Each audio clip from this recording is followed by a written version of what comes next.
दोस्तों, मेरा नाम सोनिया है और मैं दिल्ली की रहने वाली हूँ। हमारे घर मैं, मेरा भाई और मम्मी पापा रहते हैं। बात उस समय की है जब मेरे पापा की पोस्टिंग हरियाणा में हुई थी और हमें भी बाहर शिफ्ट होना पड़ा। वहाँ पर पापा के एक दोस्त रहते थे। पहले हम बाहर रहने के लिए चले गए जब तक कोई रहने का बंदोबस्त नहीं हो जाता।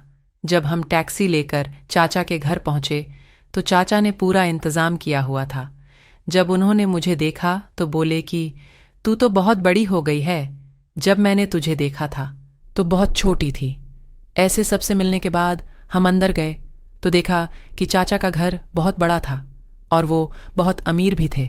उनके पास काफ़ी ज़मीन थी। वहाँ पर सबका स्वभाव हमारे साथ अच्छा था, इसलिए मेरा वहाँ बहुत मन लग रहा था। हमें वहाँ रहते एक हफ्ता हो गया था। फिर पापा ने ऑफिस जाना शुरू कर दिया और सब अपने अपने काम में लग गए और मैंने भी पास ही एक कॉलेज में एडमिशन करा लिया। मेरा कॉलेज घर के पास ही था, इसलिए मैं चाचा के खेतों के रास्ते कॉलेज जाती थी। एक दिन बहुत बारिश हो रही थी तो मैं कॉलेज से आते हुए भीग गई और रास्ते में खेत मैं बने मोटर के कमरे में रुक गई। चाचा भी वहीं थे। उन्हें मुझे देखकर अपना तौलिया मुझे दिया और मैं अपने कपड़े साफ करने लगी। कुछ देर बाद मैं बैठ गई तो मेरी नज़र गन्ने पर पड़ी। वो बहुत मोटा था। चाचा ने भी मुझे देख लिया और वो बाहर निकल गए और मुझे अमरूद खाने के लिए दिया, पर मेरी नज़र गन्ने पर से हट नहीं रही थी।